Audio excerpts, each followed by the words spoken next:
died for our sins, and the gift of God is eternal life. Si Jesus nagpakamatay dito sa cross sa Calvary because only His blood can wash away my sin and your sins.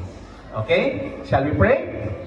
Okay, let us put ourselves in the presence of God, and I pray that you will pray also sincerely with Kuya Benji this morning. Shall we pray? Lord Jesus, can you pray with me loudly? Okay?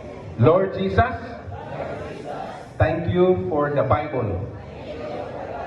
I believe that this is your word.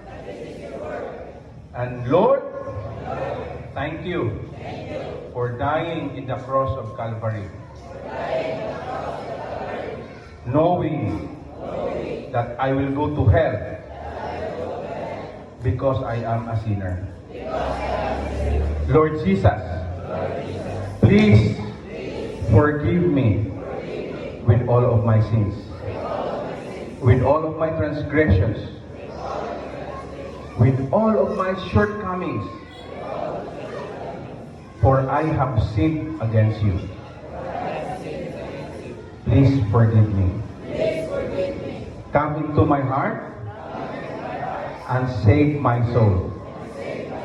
Because Lord, today I will accept you as my Lord and personal Savior of my life. Be my God, be my Savior, be my Lord.